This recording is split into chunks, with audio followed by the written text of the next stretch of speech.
રાજકોટ જિલ્લાના ધોરાજી પંથકના ખેડૂતો ફરી એકવાર ડુંગળીના ઓછા ભાવથી પરેશાન છે।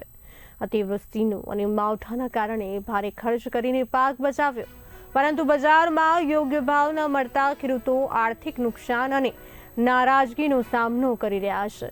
એક વીઘા ડુંગળીના ઉત્પાદન ખર્ચ 20 થી 25,000 રૂપિયા થાય છે, પરંતુ હવે માર્કેટમાં ભાવ માત્ર 100 થી 250 રૂપિયા પ્રતિ મણ મળે છે। ખેડૂતો સરકાર પાસે માંગ કરી રહ્યા છે કે ડુંગળીના ભાવને સંતુલિત કરવા અને તેમની આવક સુરક્ષિત કરવા તાત્કાલિક પગલાં લેવામાં આવે। હું ડુંગળી ભરીને આવ્યો છું। અત્યારે કઈ પ્રોસેસન ભાવ મળતા નથી। ઓછામાં ઓછા 500 રૂપિયા તો મળવા જ જોઈએ ડુંગળીના ભાવ, તો જ ખેડૂતને કઈ પોષણ મળે, ન ખેડૂતને કઈ એમાં પરવડે નહીં।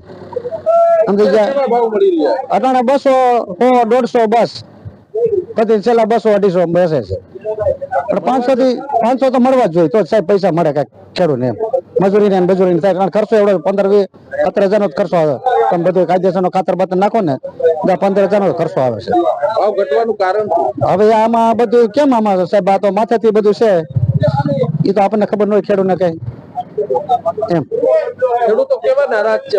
હા નારાજ છે ખેડૂત ડુંગળીમાં તો। હા હવે અમારે ત્યાં રોટા રમેશભાઈ વસરામભાઈ બાલટા છે, જામ કનોણાથી, બરોબર।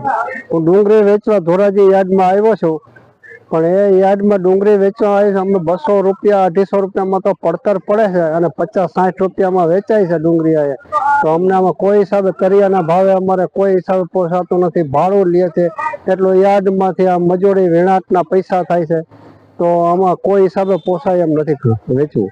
ખર્ચો કેવડો કર્યો કાકા વીઘા દીઠ? ખર્ચો તો વીઘા દીઠ અમે તો 15-20 હજાર રૂપિયાનો ખર્ચો કરી નાખ્યો છે। ભાવ કેવા મળવા જોઈએ? ભાવ તો સારા મળવા જોઈએ, પણ નથી મળતા આમાં। અંદાજે મણના કેટલા મળવા જોઈએ તો ખેડૂતો મળવા જોઈએ 300 થી ઉપર મળવા જોઈએ, તો જ અમને કઈક પડતર પડે। કાબડિયા ધોરાજી એપીએમસી યાર્ડ ડુંગળીના વેપારી। આજરોજ આવકનું પ્રમાણ ઓછું છે, કાલે આવક વધારે હતી, જેથી આજે આવક નથી આપી। માલની ક્વોલિટી વધારે નબળી છે, એના હિસાબે ભાવ થોડા ઘટ્યા છે, અને સામે એક્સપોર્ટની અંદરમાં પણ એટલો ઉપાડ નથી, ત્યાં પણ ક્વોલિટી વીક છે। બધે પીઠાની અંદરમાં આવકોનું પ્રમાણ વધવાથી ભાવ ઘટેલ છે। ભવિષ્યની અંદરમાં આગળ જો માલની આવક ઓછી થાય અને ક્વોલિટી સુધરશે તો ભાવ વધશે, નહીતર આના આ ભાવ રહેશે। સુરેશભાઈ, શું ભાવ મળી રહ્યા છે? ભાવ હાલમાં કાલે જોઈએ તો 100 રૂપિયાથી માંડી ઉપરમાં સારી ક્વોલિટીના 400 હતા, પણ એવરેજ ભાવ 200 થી માંડીને 250 રૂપિયા સમજવાના। નબળા માલ વધારે આવે છે, 60-70-100 રૂપિયામાં જાય છે, જે ડિહાઇડ્રેશન પિલાણ માટે જતા હોય છે। ક્વોલિટી ખરાબ થવાનું કારણ? ક્વોલિટી ખરાબ થવાનું કારણ કમોસમી વરસાદ પ્લસ થોડી આવક બંધ કરી, જેથી કરીને ખેતરોમાં માલ ખેડૂતોએ રાખી દીધેલા, જેની અંદરમાં ઉગાવાનું પ્રમાણ થઈ ગયું છે, અને ભેજનું પ્રમાણ વધારે હોવાથી માલ ખરાબ થયો।